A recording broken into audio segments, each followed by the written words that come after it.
আমাদের চ্যানেলে নতুন নতুন পর্ব গল্প পড়তে ও দেখতে চ্যানেলটি সাবস্ক্রাইব করে রাখুন।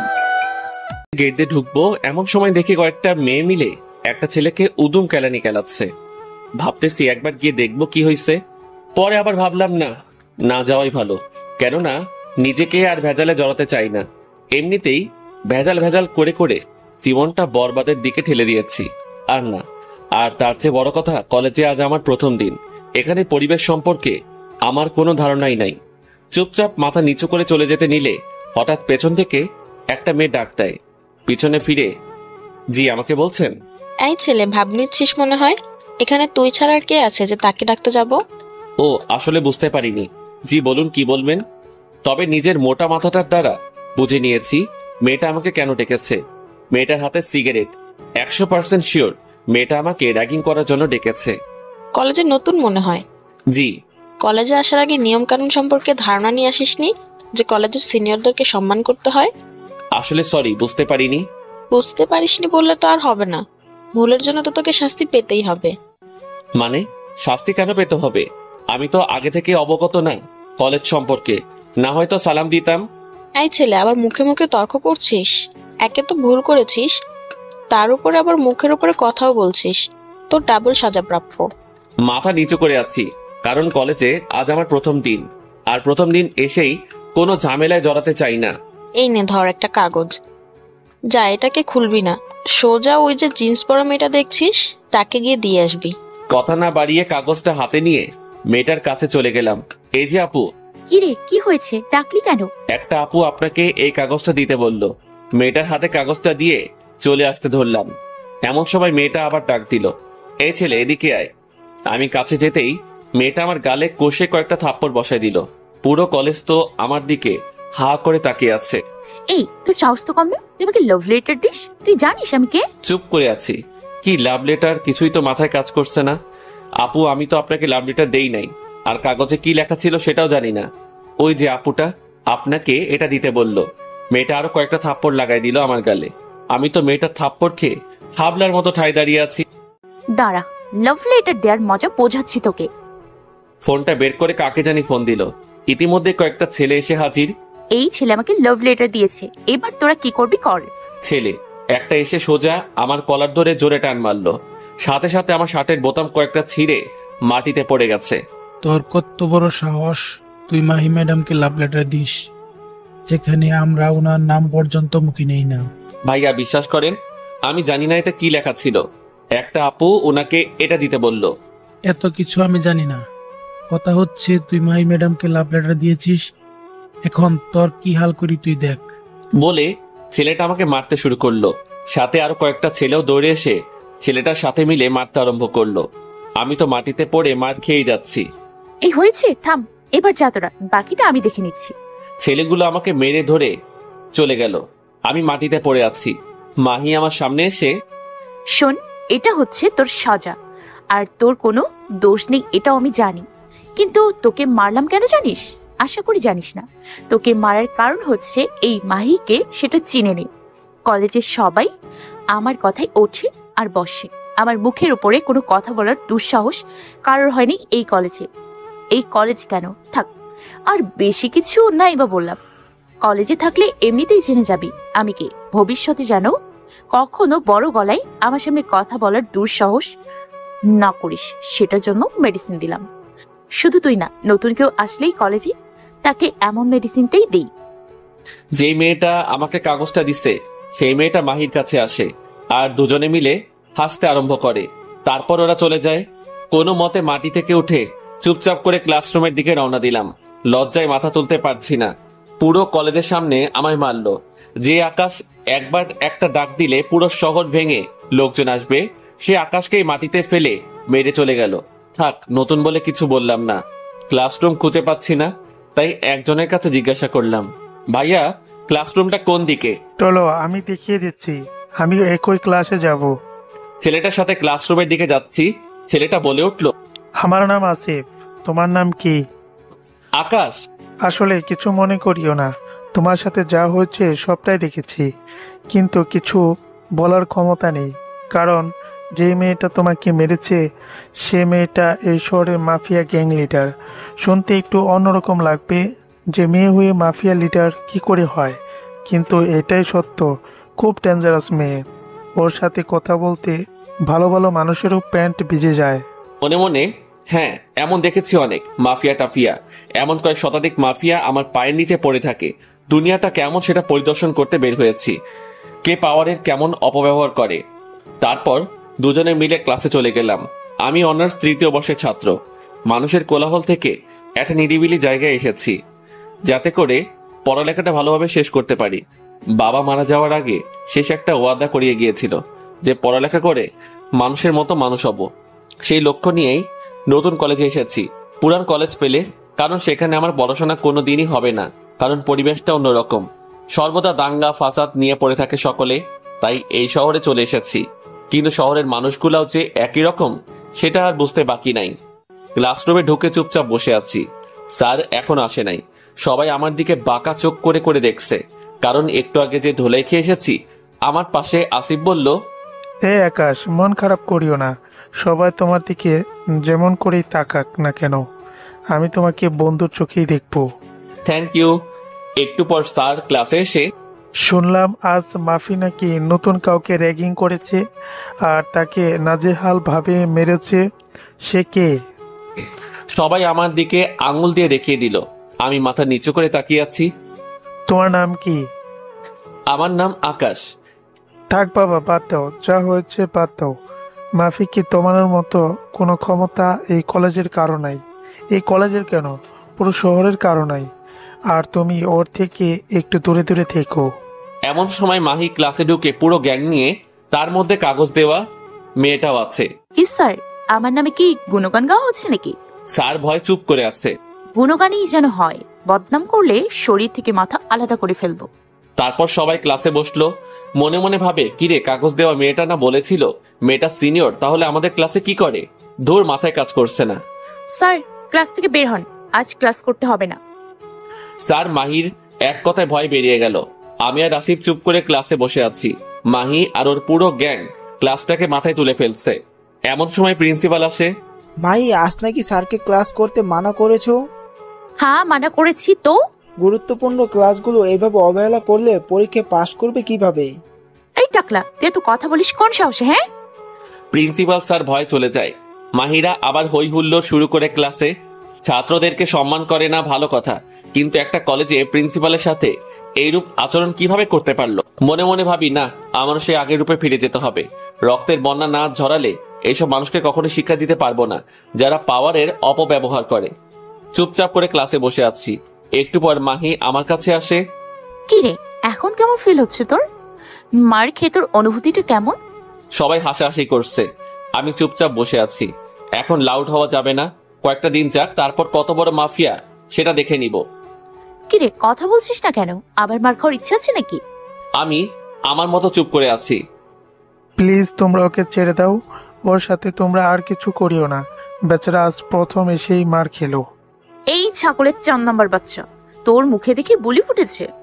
তোরও কি মার খাওয়ার শখ আছে নাকি? হ্যাঁ, যে ওর হয়ে ওকালতি করছিস? আসিফ ভয়ে চুপ হয়ে গেল। আমাকে যে কাগজ দিয়েছিল সেই মেয়েটা বলে, আরে মাহি, ছাড় তো, বাদ দে। যা মার খেয়েছে, এরপর কখনো তোর সামনে কথা বলার মতো দুঃসাহস করবে না। এলিনা, তুই ঠিক বলেছিস। যে কাগজ দিয়েছিল ওই মেয়েটার নাম এলিনা। তারপর ওরা ক্লাসরুম থেকে বের হয়ে যায়, আর আমি আর আসিফও ক্লাসরুম থেকে বের হয়ে আসি, কারণ আজ ক্লাস হবে না। মাহি একবার বলে দিয়েছে, এরপর আর কারোর ক্ষমতা নাই যে মাহির কথার অবজ্ঞা করে ক্লাস করাবে। আচ্ছা চলো আমরা ওই দিকটায় গিয়ে বসি। আচ্ছা চলো। আসিফ আর আমি একটা নিরিবিলি জায়গায় বসে আছি। এমন সময় একটা মেয়ে আসে। মেয়েটার নাম নাফিসা। মেয়েটা আসিফের বন্ধু। আসিফ আমার সাথে মেয়েটার পরিচয় করিয়ে দিল। বাহ, ভালোই লাগছে।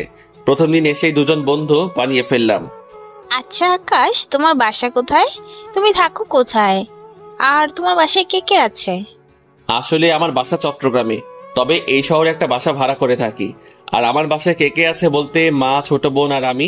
বাবা মারা গিয়েছে বেশ কিছু বছর আগে। ও সরি। আরে সরি বলার কিছুই নেই। আর আমরা তো ফ্রেন্ড নাকি?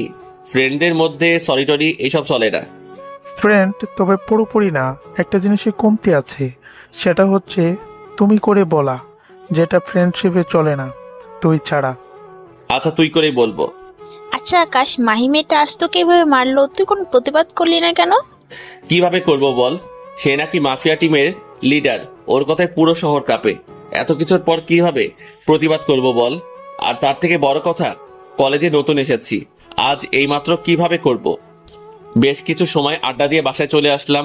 ফ্রেশ হয়ে খাবারটা খেয়ে মাত্র বিছানায় পিঠটা লাগিয়েছি, এমন সময় ছোট ভাই নাসিম ফোন করে আর বলে, ভাই, একটু আগে নাকি মাফিয়ার ছেলেরা শহরে আসা কয়েকটা ছেলেকে বেহেরাম ভাবে মারে, যেখানে আমার ছোট ভাইও ছিল। মেরে সব কয়টাকে তাদের সাথে করে নিয়ে গেছে। ধুর, যত চাই এসব থেকে নিজেকে দূরে রাখবো ততই আরো সেই দিকে ইনভলভ হচ্ছি। আচ্ছা যা, টেনশন করিস না, রাতের মধ্যে তোর ভাইকে ওরা ছেড়ে দিবে। ফোন কেটে ইয়াসিনকে ফোন দিলাম। ইয়াসিন, ক্রু কোড 11, যেটা নাসির ভাইয়ের সাথে কথা বলার পরবর্তী কোড, যেটা আমি আর উনি ছাড়া কেউ জানে না। তুই ফোন দিয়ে বল শহরের মাফিয়ার ছেলেরা নাকি নাসিমের ছোট ভাইকে ধরে নিয়ে গেছে, তাদেরকে যেন ছাড়িয়ে নিয়ে আসে। না হয় আমার মাথা যদি গরম হয়, শহরে কোনো মাফিয়া থাকবে না। আচ্ছা ভাই, আমি এখনই নাসির ভাইকে বলতেছি। নাসিরের কথায় পুরো শহরে মাফিয়ারা কাজ করে। আমার মাথায় কাজ করতেছে না। মাফিয়া মাফিয়া বলে যে এত লাফালাফি করতেছে, এই মাফিয়ার আসল বসকে তারা যদি জানতো তাহলে জায়গায় মলমূত্র ত্যাগ করত। সামান্য একটা শহরের লিডার হয়ে এত পাওয়ার দেখাচ্ছে, তাহলে যে মাফিয়া জন্ম দিয়েছে তার পাওয়ার কতটা হওয়া দরকার। তারপর একটু রেস্ট নিয়ে বিকালবেলা হাঁটতে বের হলাম। এমন সময় দেখি কয়েকজন মানুষ আর পুলিশ মিলে রাস্তাঘাট অফ করে দিচ্ছে, কারণ মাফিয়ার লিডার নাকি এই পথ ধরে যাবে। এখন কে যাবে সেটা তো আর আপনাদের বলতে হবে না, মাহি যাবে এখন। আমিও আমজনতার মতো রাস্তার একপাশে চুপচাপ দাঁড়িয়ে আছি। হঠাৎ নজর পড়লো একটা গাড়ির মধ্যে একটা রোগী আটকা পড়েছে, যাকে হসপিটালে নিয়ে যাচ্ছিল, কিন্তু মাহি আসবে দেখে গাড়ি ঘোড়া সব সাইড করে দিয়েছে। রোগীটার অবস্থা খুব খারাপ, ইমার্জেন্সি হসপিটালে নিয়ে না গেলে হয়তো এখানে সে দম ছেড়ে দিবে। এবার আর চুপ থাকলাম না, দৌড়ে গেলাম গাড়িটার কাছে। গাড়ির কাছে গিয়ে ড্রাইভারকে বললাম গাড়ি স্টার্ট দিতে, কিন্তু সে ভয় না করে। আমি বললাম কোনো সমস্যা হবে না, আমি আছি আপনার সাথে। আমি প্রাণে মরতে চাই না, মাফিয়ার লোকেরা অনেক ডেঞ্জারাস। এই, আপনি গাড়ি থেকে নামেন, আমি গাড়ি চালাচ্ছি। সে রাজি হয় না। এবার রাগ উঠে গেল। ওকে কলার ধরে গাড়ি থেকে নামাই দিয়ে নিজের গাড়ি নিয়ে হসপিটালে রওনা দিলাম। কাউকে দেখার সময় নাই, আগে মানুষটা যান বাঁচানো ফরজ। হসপিটাল পৌঁছে দিয়ে মাত্র বের হলাম, এমন সময় কয়েকজন ছেলে এসে আমাকে জোরপূর্বক তাদের সাথে নিয়ে গেল। এই ছেলে কে তোমরা, আর তোমরা আমাকে কোথায় নিয়ে যাচ্ছ? চুপ করে থাক, একদম বেশি বাড়াবাড়ি করবি না, শুধু শরীর থেকে মাথাটা আলাদা করে ফেলবো। চুপ করে তাদের সাথে গেলাম। তারা আমাকে মাহির কাছে নিয়ে গেল। আমাকে দেখে কি তোর ভয় হয় না রে, ছোট লোকের বাচ্চা? তুই নাকি গরিবের রবিনহুড হয়েছিস? আমার লোকেরা পথ ব্লক করার পরেও কোন সাহসে গাড়ি নিয়ে রাস্তায় নেমেছিস? মানুষটা আর অল্প সময় হলে মরে যেত, তাই রুগীটাকে নিয়ে হসপিটালে দিয়ে এসেছি। এই কুত্তার বাচ্চা, আমার মুখের উপরে কথা বলিস আবার? একে তো ভুল করেছিস, এখন আবার? এই, তোরা বেটাকে নিয়ে গিয়ে জীবনে তোরে শিক্ষা দিয়ে দিবি। একটা হাত আর একটা পা যেন অচল হয়ে যায়। মাহির কথা মতো ওরা আমাকে নিয়ে যায়, নিয়ে গিয়ে একটা রুমে বন্দি করে রাখে। তারপর তারা চলে যায়। কিছু সময় পর আবার ফিরে আসে গরম একটা লোহার টুকরা নিয়ে। ছেলেটা গরম লোহার টুকরাটা নিয়ে সোজা আমার পা বরাবর বাড়ি মারে। এত জোরে বাড়ি মারে যে মাগো বলে চিৎকার দিয়ে উঠি। তারপর আবার হাতের উপরে বাড়ি মারে, সাথে সাথে হাতটা মট করে ভেঙে যায়। স্পষ্ট বুঝতে পারছিলাম হাতটা ভেঙে গেছে। ষাঁড়ের মতো চেঁচাতে আরম্ভ করি, মনে হচ্ছে যে জানটা বের হয়ে যাবে। তারপর তারা আমাকে নিয়ে গিয়ে রাস্তার মধ্যে ফেলে রেখে চলে আসে। মাটিতে গড়াগড়ি করছি, কেউ সাহায্যের জন্য এগিয়ে আসছে না। একটা বয়স্ক লোক আমায় হসপিটালে দিয়ে আসে। হসপিটালে পৌঁছে জ্ঞান হারিয়ে ফেলি। 1 সপ্তাহ পরে জ্ঞান ফিরে আসে। জ্ঞান ফেরার পর যা দেখতে পাই, পুরো মাথা যেন ভোঁ ভোঁ করে ঘুরতে থাকে। পুরো হাসপাতালে ছেলে পেলে দিয়ে ভরে গেছে, সবার মাথায় তো আগুন উঠে গেছে। আমাকে এই অবস্থায় দেখে আমার জ্ঞান ফিরেছে শুনতে পেয়ে সকলেই এসে হুমড়ি খেয়ে কান্না করতেছে। আকাশ ভাই, আপনি ঠিক আছেন তো? আরে পাগল, তোরা কান্না করতেছিস কেন? দেখ আমি ঠিক আছি, আমার কিচ্ছু হয় নাই, তাও ছেলে পেলে মানতেছে না।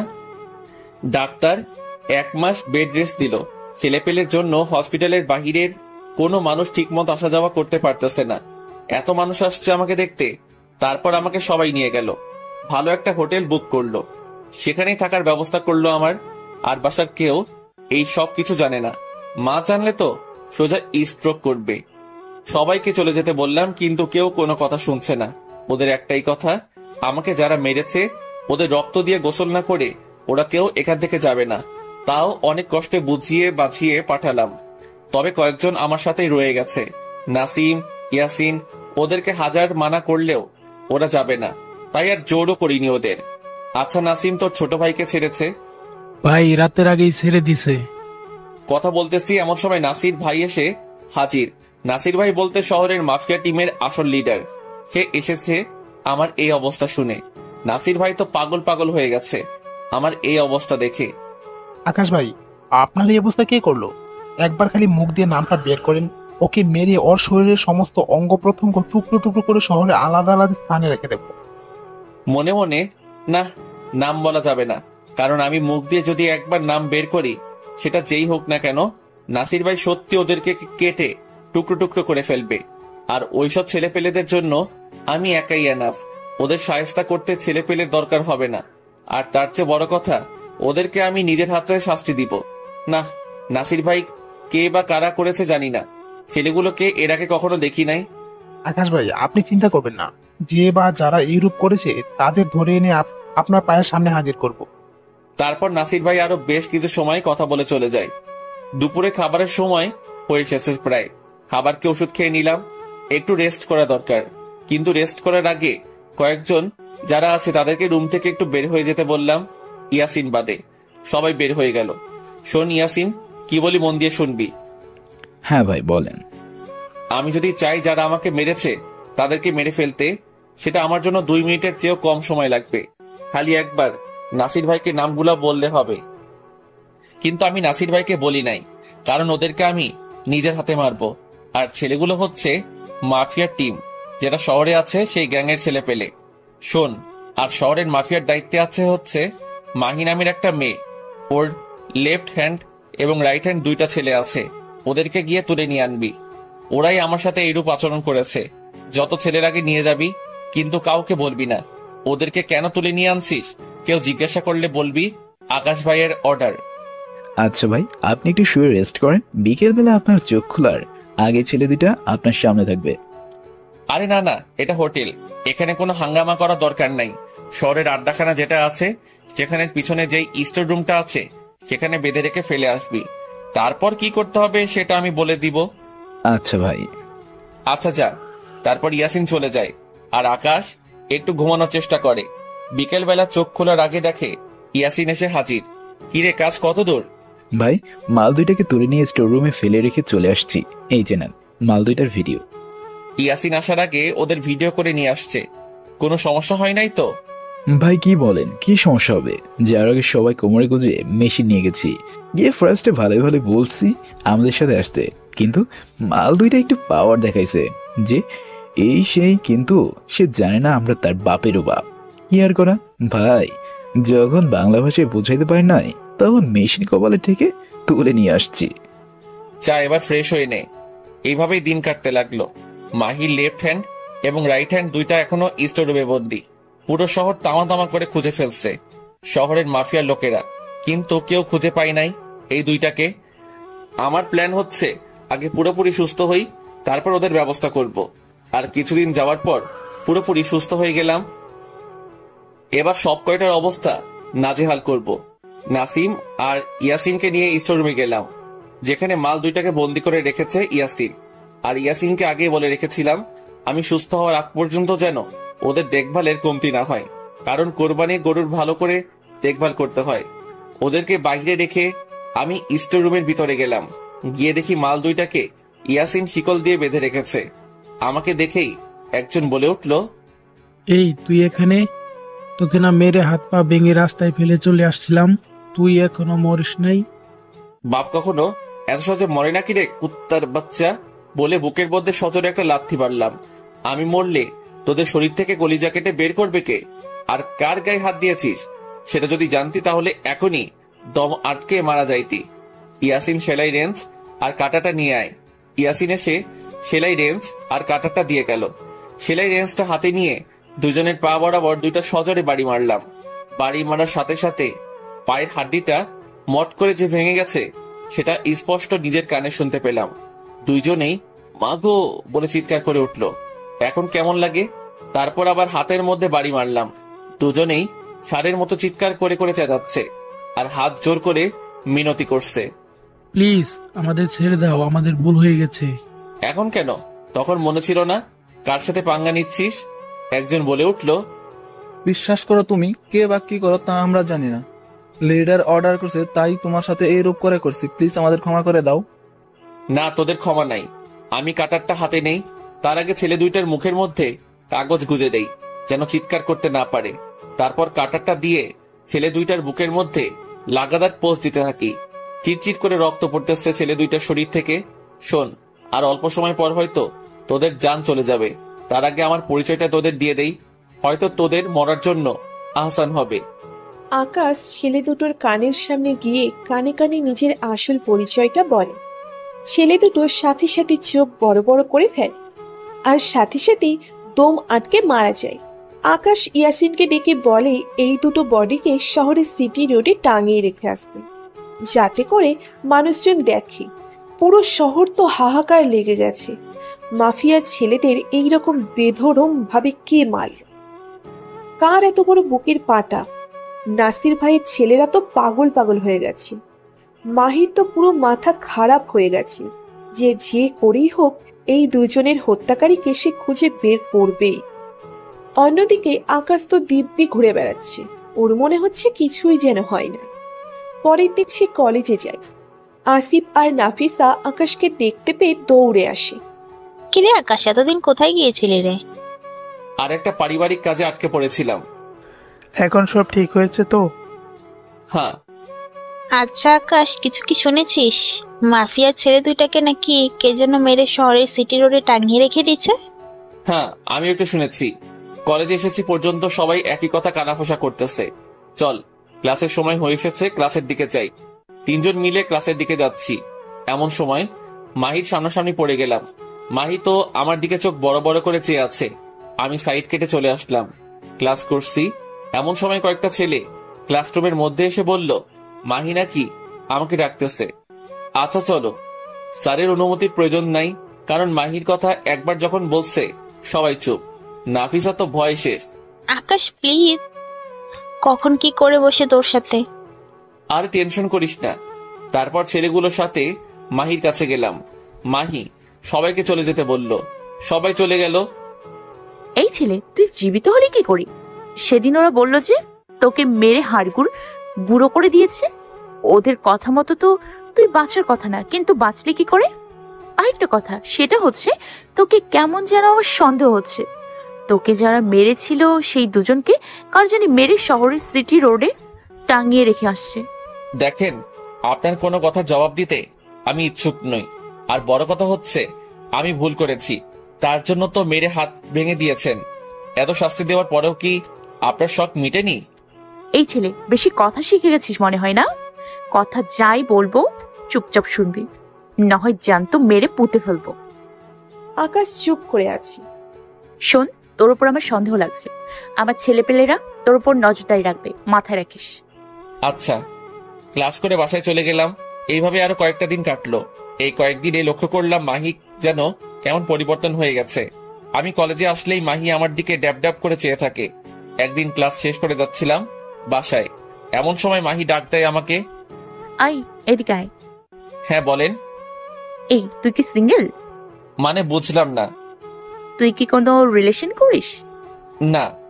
এখানে এসে আমার পাশে বস। আমি কথা না বাড়িয়ে মাহির কাছে গিয়ে বসলাম। শোন, আজ থেকে তুই রোজ ক্লাস ছুটির পর এসে আমার সাথে এখানে বসে থাকবি। হঠাৎ মাহির নাম্বার একটা ফোন আসে। যে ছেলে দুইটাকে ঝাড়া মেরে ফেলে দিয়ে গেছে তাদের একজনের সংবাদ পাওয়া গেছে। অপর পাশ থেকে কি বলছে কিছু শুনতে পাচ্ছি না, খালি মাহির কথাই শুনছি। ওকে যে করে হোক আটক করে আমার সামনে নিয়ে আয়। ফোনের অপর পাশ থেকে খবর পেয়েছি আজ নাকি সে রাতের বেলায় চৌরাস্তার মোড়ে কোনো এক কাজে যাবে, সেখান থেকে তুলে নিয়ে আসবো। আচ্ছা। মাহি ফোন রেখে দিয়ে, বেটা এবার যাবি কই? আমার ছেলেদেরকে মারা এবার বোঝাবো। আজ রাতেই তোর খেল খতম। মাহির অল্প কথা শুনে বুঝে গেলাম ইয়াসিনের নাম জেনে গেছে। আজ রাতে ইয়াসিনকে ওরা কিছু একটা করবে। এই এবার তুই বাসায় যা, আমার কাজ আছে। আমি তাড়াতাড়ি উঠে বাসায় চলে এলাম। এসে ইয়াসিনকে ফোন দিলাম। ইয়াসিন ফোন রিসিভ করছে না। অনেকবার ফোন দিলাম, তাও রিসিভ করলো না। মাথা তো ঘুরতেছে। আমার জালে আমি নিজেই ফেসে গেলাম। এখন যদি ইয়াসিনকে খবর দেওয়া না হয়, সে 100% শিওর বিপদে পড়বে। একটু পর দেখলাম ফোনটা বাজছে। ফোনের দিকে তাকাতেই দেখলাম ইয়াসিন ফোন করেছে। ইয়াসিন, কোথায় তুই?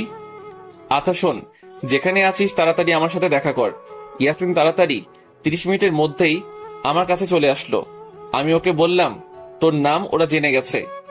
তোমার সমস্যা কি? আমি কি ওদেরকে ভয় পাই নাকি? আপনি থাকতে এই জমিনে বুকে কে আমার গায়ে হাত দিবে? এমন মানুষ এখনো পয়দা হয় নাই। হ্যাঁ, তোর কিছুই করতে পারবে না। তবে এটা বলতো, আজ রাতে কি তোর কোথাও যাওয়ার প্ল্যান আছে? হ্যাঁ ভাই, চৌরাস্তার মোড়। ওকে, সমস্যা নাই। ওরা আজ রাতেই কিছু একটা করবে। আর আজ রাতেই আমি আমার আসল রূপ দেখাবো। খবর দে সব ছেলেপেলেদেরকে আকাশ মাহমুদ কি সেটা আজ পুরো শহরবাসী জানবে। গাড়ি করে শুধু আকাশ মাহমুদের ছেলে পেলে শহরে আসতে থাকে। কম করে হলেও 1000 ছেলে আসে। সবার কোমরে আর্মস, কেউ কেউ আবার ওম নিয়ে আসে, যেটা রেট অফ ফায়ার, যেটা কয়েক কিলোমিটার দূর থেকে তারা নিশানকে তাক করতে পারে। ছেলেপিলে তো আজ পুরো ক্ষিপ্ত। কার এত বড় বুকের পাটা যে আকাশ মাহমুদের সাথে পাঙ্গা নিবে? আকাশ তারপর সমস্ত ছেলেদেরকে শহরের আড্ডায় একত্রিত করে। কে কোথায় থাকবে সেটা বলে দেয়। ছেলেরা চৌরাস্তায় মোড়ের জায়গায় জায়গায় ফিট হয়ে যায়। চৌরাস্তার মোড়ে যত বড় বড় দালান বা টাওয়ার আছে, সব জায়গায় আকাশের ছেলে পেলে ওম নিয়ে ফিট হয়ে আছে। আকাশ শুধু অর্ডার করবে, সাথে সাথে শহরে রক্তের বন্যা বয়ে যেতে দেরি হবে না। অন্যদিকে শহরের মাফিয়ারা পুরো শহরের যত গ্রুপ আছে সবাইকে একত্রিত করে। উদ্দেশ্য একটাই, ওদের গ্রুপ মেম্বারদেরকে যারা হত্যা করেছে তাদেরকে আজ মৃত্যুর চৌকাঠ অবধি পৌঁছে দেবে। শহরে প্রায় কয়েক শতাধিক গ্রুপ আছে, সবাই একজোট হয়। রাতের বেলায় আজ তারা ইয়াসিনকে ধরবে। তারপর বাকি যারা ওর সাথে ছিল সব কয়টার নাম বের করে ওকে মেরে ফেলবে। আর ওদেরকে লিড করতেছে নাসির ভাই, আর সাথে তো মাহি আছেই। ওদের নেতৃত্বে মাফিয়ার সকল গ্রুপ মেম্বার আজ একত্রিত হয়েছে। নাসির ভাই জানে না ওদের জন্য আজ মৃত্যু অপেক্ষা করতেছে। নিজের পাতানো ফাঁদে যে নিজেরাই আটকে পড়বে এই ধারণা কারও নেই। বিকেল পেরিয়ে প্রায় মাগরিব হয়ে আসে। আকাশের লোকজন সবাই যে যার জায়গা মতো ফিট হয়ে আছে। আর আকাশ বলে দেয় ইয়াসিন আগে একা যাবে। মাফিয়ার গ্রুপরা সবাই অপেক্ষা করতেছে কখন বলির পাঠাটা আসবে। একটু পর প্ল্যান মোতাবেক ইয়াসিন চৌরাস্তার মোড়ে যায়। সাথে সাথে মাফিয়ার ছেলেপেলেরা ইয়াসিনকে চারপাশ থেকে ঘিরে ফেলে। সবার হাতে চাপাটি বড় বড় রামদা। ইয়াসিনকে আজ টুকরো টুকরো করে ফেলবে। নাসির ভাই আর মাহি একটা গাড়িতে বসে আছে। ছেলেপেলে দৌড়ে আছে ইয়াসিনকে মারার জন্য, কিন্তু যারা যারা দৌড়ে আসে সব কয়টার মাথায় খুলি ছিদ্র হয়ে মাটিতে লাশ হয়ে পড়ে যায়। রেট অফ ফায়ার দিয়ে মাথার খুলি ছিদ্র করে ফেলেছে আকাশের ছেলেরা। মাফিয়ার সবাই তো ভয় পেয়ে যায়, কেউ বলতে পারে না কি ঘটছে।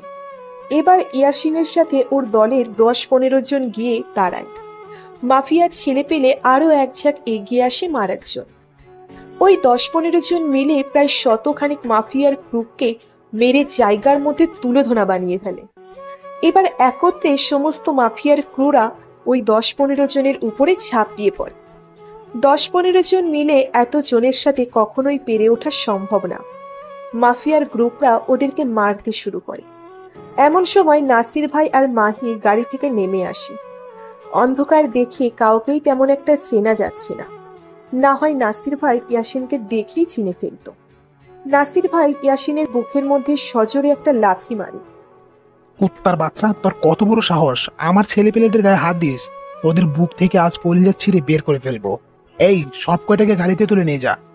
নাসির ভাই আর মাহি গাড়িতে উঠতে যাবে, এমন সময় সামনের দিকে তাকিয়ে দেখে কয়েক হাজার ছেলে পেলে বড় বড় আর্মস হাতে নিয়ে দাঁড়িয়ে আছে। শুরু হয়ে যায়। তারা মাত্র সংখ্যায় কয়েক শতাধিক।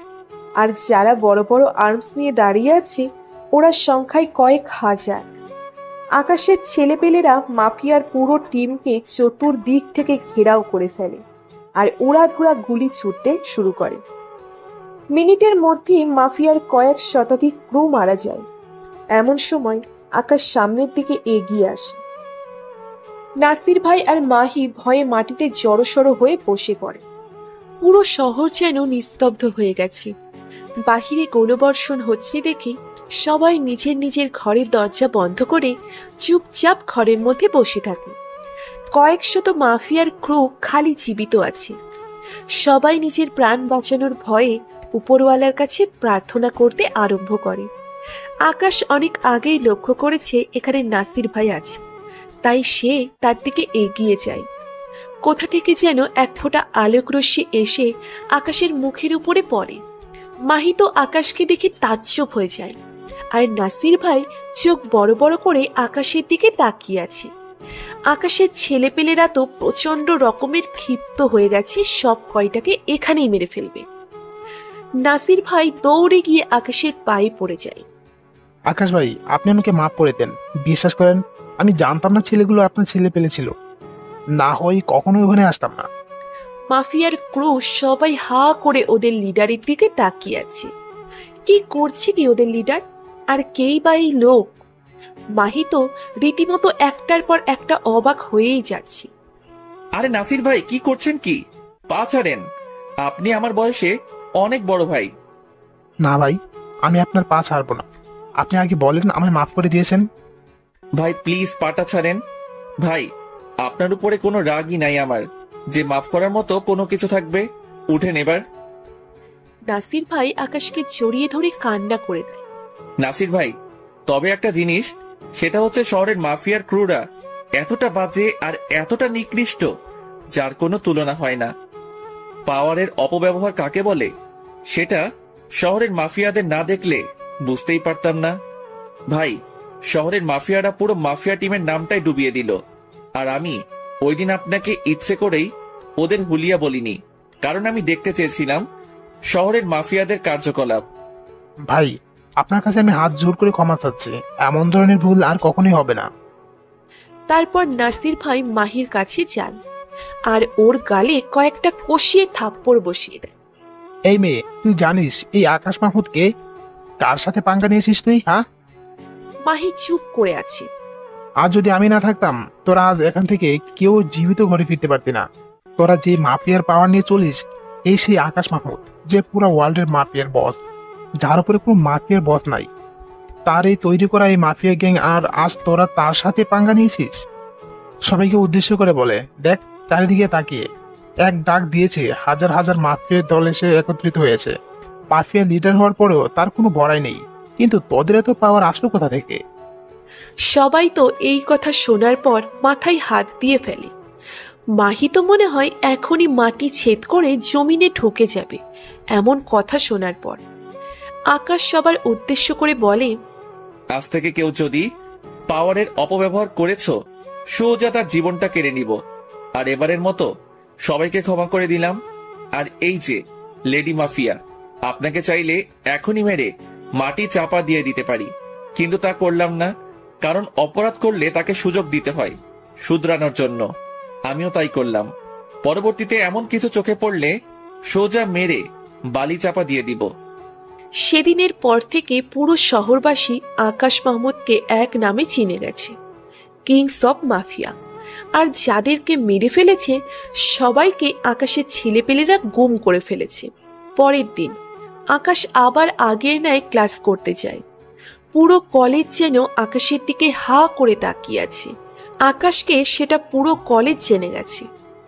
ক্লাস করে বাসায় যাবে এমন সময় এক ইয়ার সিনিয়র একটা মেয়ে আকাশের কাছে আসে, ওর সাথে ফ্রেন্ডশিপ করতে চাই। হঠাৎই কোথা থেকে জানি মাহি এসে ঠাস করে থাপ্পড় মারে মেয়েটাকে। আকাশ তো হা করে তাকিয়ে আছে মাহির দিকে। মেয়েটা মাহির ভয়ে থাপ্পড় খেয়ে সোজা হেঁটে চলে যায়। এই ছেলে, সমস্যা কি? হ্যাঁ, কই কিসের সমস্যা? আমার তো কোনো সমস্যা নাই। তোমাকে না বলেছিলাম ক্লাস শেষ করে আমার সামনে বসে থাকতে? আর ওই মেয়ের সাথে কিসের ফ্রেন্ডশিপ? মনে মনে কালকের পর থেকে মাহির কথা বলার ধরন অনেকটা পরিবর্তন হয়ে গেছে। কেন আমি তোমার সাথে বসে থাকতে যাব, আর আমি কার সাথে ফ্রেন্ডশিপ করব সেটা কি তুমি ঠিক করবে? দুজনই এখন তুমি তুমি করেই কথা বলে। আমি বলেছি তাই আমার সাথে বসবা। হ্যাঁ, আর আমি ঠিক করব কে তোমার সাথে ফ্রেন্ডশিপ করবে। আসছে। মাহি আকাশের হাতটা ধরে জোর করে কালকের স্থানটাতে নিয়ে যায়। আকাশ তো পুরো হা হয়ে আছে মেয়েটার আচরণ দেখে। দেখো, আমি যা বলি খোলামেলা বলি, ঘুরিয়ে পেঁচিয়ে বলার অভ্যাস আমার নেই। দেখো, আমি আমার ভুলের জন্য ক্ষমা চাচ্ছি। তুমি কে সেটা আমি জানতাম না, না জেনেই তোমার সাথে এত কিছু করে ফেলেছি। আমার কাজের জন্য আমি সরি। কিন্তু একটা কথা যেটা অপ্রিয় সত্য, সেটা হচ্ছে এই কয়েকদিনে তোমার জন্য মনের কোনো এক কোণে জায়গা হয়ে গেছে। তোমায় হয়তো ভালোবেসে ফেলেছি। দেবে কি আমায় একটা সুযোগ? আরে আরে, কি মাথা খারাপ হয়ে গেছে নাকি তোমার? পাগলের মতো যা তা বলছো। ভালোবাসা কি এত সহজ?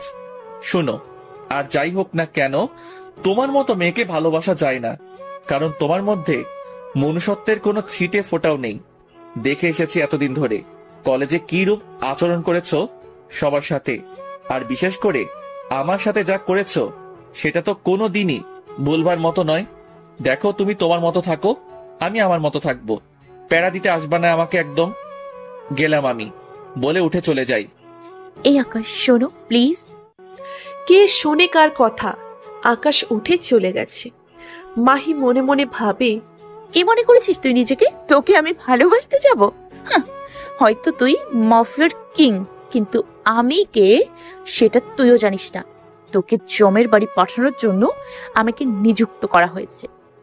তোকে জমের বাড়ি পাঠিয়ে আমি দম নিব। এতদিন সুযোগে ছিলাম মাফিয়ার আসল কিং কে সেটা জানার জন্য, কিন্তু কোনোভাবেই সন্ধান বের করতে পারছিলাম না। কিন্তু শেষমেশ এসে বলির পাঠা নিজেই ধরা দিল, কিন্তু ওকে যে লাইনে আনতে পারলাম না। না, যে করেই হোক ভালোবাসার মায়াজালে ওকে ফাঁসাতেই হবে। অন্যদিকে মাহি, তোমাকে প্রথম দেখাতেই আমার মনে ধরে গেছে, কিন্তু তোমার দুষ্কর্মের জন্য মনের মধ্যে তোমাকে নিয়ে একটা ঘৃণা কাজ করছে। না হয় তোমায় কখনোই ফিরিয়ে দিতাম না, আর আমি না, তোমাকে কেউই ফিরিয়ে দিবে না, কারণ তোমার মতো সুন্দরী মেয়েকে যে ঠুকরাবে সে নেহায়েত বোকামি করবে। আকাশ বাসায় চলে যায়। একটু পর বাড়ির মালিক এসে বাড়ি ভাড়া ফ্রি করে দেয়, কারণ আকাশকে চিনে না এখন শহরে এমন কোনো লোক নেই। অন্তত না চিনলেও তার নাম সবার ধারে ধারে পৌঁছে গেছে। বাসায় গিয়ে খেয়ে দিয়ে একটু রেস্ট নেয়। বিকেলবেলা ঘুম থেকে উঠে আসিফকে ফোন দেয়, কিন্তু আসিফ ফোন রিসিভ করে না।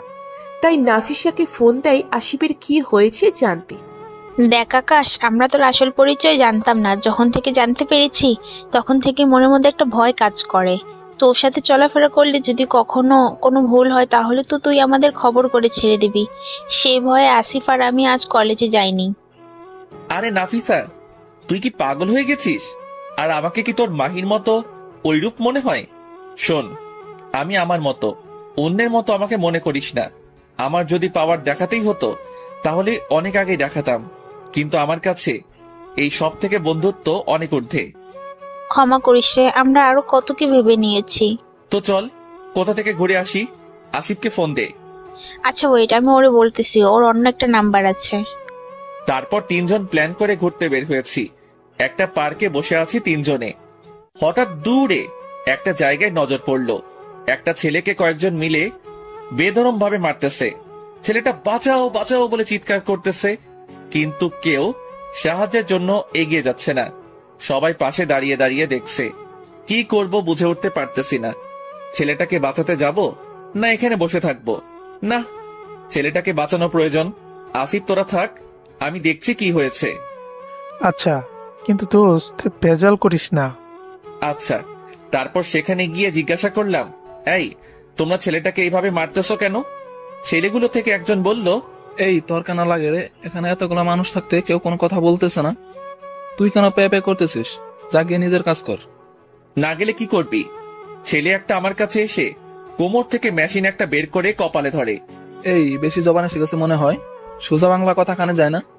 শোন, এইসব মেশিন নিয়ে ছেলে খেলা বহু পুরনো। আকাশ মাহমুদ এইসব নিয়ে এক যুগ আগে খেলা ছেড়ে দিছে। আমার নাম শুনতেই ছেলেটা সাথে সাথে আমার পায়ে পড়ে যায়। বাকি 2-3 জন যারা আছে ওর সাথে সবাই তো অবাক। কি রে, ওর কি হলো? ছেলেটাকে মারতে গিয়ে ওর পায়ে পড়ে গেল কেন? বাকি ছেলেগুলাও আকাশের দিকে এগিয়ে যায়। আকাশ ভাই, আমাদের ক্ষমা করে দেন, আমরা ভুল করে ফেলেছি। আকাশের নাম শুনে ছেলেটার মুখে এবার সবাই আকাশের পায়ে পড়ে গেল। ভাই, আমরা এমন ভুল আর কোনোদিন করবো না। ক্ষমা আমার কাছে না, ওর কাছে গিয়ে চাও, যাকে তোমরা সবাই মিলে এত সময় ধরে মারলে। আচ্ছা ভাই। ছেলেগুলোকে মিলমিশ করে দিয়ে সেখান থেকে চলে এলাম। বাহ আকাশ, তুই তো খুব ভালো একজন মানুষ। আসলে আমরা তোর আসল পরিচয় জানার পর তোকে যে রূপটা ভেবেছিলাম তার চেয়ে পুরোটাই ভিন্ন তুই। আসলে দুনিয়াতে ভালো মানুষ আছে রে। আসিফ, একটু বেশি হয়ে যাচ্ছে কিন্তু। আচ্ছা আচ্ছা, সরি। আচ্ছা, তোদের তো একটা কথা বলতেই ভুলে গেছি। মাহিয়াস আমাকে প্রপোজ করেছে। দুজনেই ভূত দেখার মতো আমার চেহারার দিকে হা করে আছে। কি রে, কি হয়েছে রে? শোন আকাশ, ওই মেয়ের সাথে এইসব একদম জড়াবি না। ওই মেয়ে আস্ত একটা ডাইনি। আরে পাগল নাকি, ওর সাথে আমি এইসবে জড়াবো? তবে মেয়েটা কিন্তু সেই রকমের সুন্দর রে। তাহলে তুই গিয়ে ওর গলায় ঝরে পড় না। সেদিনের মতো আড্ডা দিয়ে বাসায় চলে আসলাম। রাতে খাবার খেয়ে বিছানায় শুয়ে আছি। এমন সময় ইয়াসিনের ফোন রিসিভ করে, হ্যাঁ কি রে? ভাই, দুবাইয়ের মাফিয়ারা যে আছে আলিবাবা, তার নজর নাকি আমাদের দেশের উপরে। গোপন সূত্রে জানতে পারলাম সে নাকি আর কিছুদিনের মধ্যে আমাদের দেশটা নিজের কবজে করে নিবে। তার আসল উদ্দেশ্য আমাদের দেশকে নিজের কবজে করে নিয়ে সন্ত্রাস আর জঙ্গিবাদ তৈরি করবে। আর ইতিমধ্যে সে নাকি তার বিশেষ একটা টিম বাংলাদেশে পাঠিয়ে দিয়েছে, যারা নাকি তাদের কাজকর্মে নিযুক্ত হয়ে গেছে। দেশের তথ্য কালেক্ট করছে তারা। কি বলিস কি? আচ্ছা দাঁড়া, আমি দেখছি কার এত বড় সাহস আমার দেশের উপরে নজর দেয়, আমার দেশকে সন্ত্রাস আর জঙ্গিবাদ দিয়ে পরিপূর্ণ করতে চাই। আকাশ সাথে সাথে আন্ডারওয়ার্ল্ড ডন ইয়াসিরকে ফোন দেয়। হ্যাঁ আকাশ ভাই, বলুন, কিভাবে স্মরণ করলেন আমাকে? ভাই, স্মরণ সর্বদাই করি, কিন্তু কাজে কর্মে এতটা ব্যস্ত থাকি যে কথা বলা হয়ে ওঠে না। এটা কোনো কথা না, তো বলো আমাকে কেন স্মরণ করলে? ভাই, দুবাইয়ের ডন আলিবাবার নজরে নাকি আমার দেশের উপর। ওকে বুঝান, না হয়তো আমার দেশের উপরে কুনজর দিবে, তো ওর মস্তক আমি শরীর থেকে আলাদা করে ফেলবো। আকাশ ভাই, ওই কামিনীটা আমার সাথে সম্পর্ক ছিন্ন করে ফেলেছে। ওর সাথে আমার এখন আর সম্পর্ক নাই। কিন্তু ওই শয়তানের নজর আমি তোমার দেশের উপর পড়তে দিব না। তোমার যেই সাহায্য লাগবে আমাকে বলবে। আচ্ছা ভাই, তারপর কথা বলে রেখে দেয়। কিন্তু তাও কেন যেন মাথা কাজ করছে না। খালি একটা জিনিসই মাথায় ঘুরতেছে, ওর যে দলটা দেশে আসছে তারা যেন তথ্য নিয়ে দেশে ফিরতে না পারে। আকাশ একটা প্ল্যান বানায় কিভাবে ওদেরকে ধরবে। পরের দিন সকালে উঠে রীতিমতো কলেজ যায়। নাফিসা, আসিফ ওরা আগে থেকেই এসে পড়েছে। এমন সময় হঠাৎ কোথা থেকে জানি মাহি এসে আকাশকে পিছন থেকে জড়িয়ে ধরে। আকাশের তো মাথায় রাগ উঠে যায়। আকাশ মাহিকে সামনে ঘুরিয়ে ওর গালের মধ্যে কয়েকটা থাপ্পড় বসিয়ে দেয়। মাহি তো বেকুবের মতো হা হয়ে আছে আকাশের থাপ্পড় খেয়ে। নাফিসা আর আসিফও চোখ বড় বড় করে তাকিয়ে আছে আকাশের দিকে। কি করলো আকাশ এটা? এই মেয়ে, গতকাল মানা করেছি না আমি তোর সাথে রিলেশনে জড়াতে চাই না, তাও তুই কোন সাহসে আজ এসে আমায় জড়িয়ে ধরলি? আমি তো তোমায় ভালোবাসি, তাই জড়িয়ে ধরেছি আর কি। রাখ তোর ভালোবাসা, তোর মতো মেয়েকে কে ভালোবাসতে যাবে? সামনে থেকে দূর হ আমার। আজ তো খালি থাপ্পড় দিলাম, পরের বার এমন ধরনের কিছু করলে সোজা গালের দাঁত সবগুলো ফেলাই দিব। তাই করো, তোমার যা করতে মন চায় আমার সাথে করো, কিন্তু প্লিজ আমায় ফিরিয়ে দিও না। কাল সারা রাত ঘুমোতে পারিনি, খালি তোমার কথা মনে পড়েছে। দেখ মাহি, এটাই শেষবার। এরপর কিন্তু এমন কিছু করলে সত্যি খারাপ হবে। এই নাফিসা, তোরা চল তো, বলে ওদেরকে নিয়ে ক্লাসে চলে যাই। মাহি তো সেখানেই থ হয়ে দাঁড়িয়ে আছে। কত বড় সাহস বেটা, তুই আমাকে মারলি, এর প্রতিশোধ আমি নিয়েই ছাড়বো।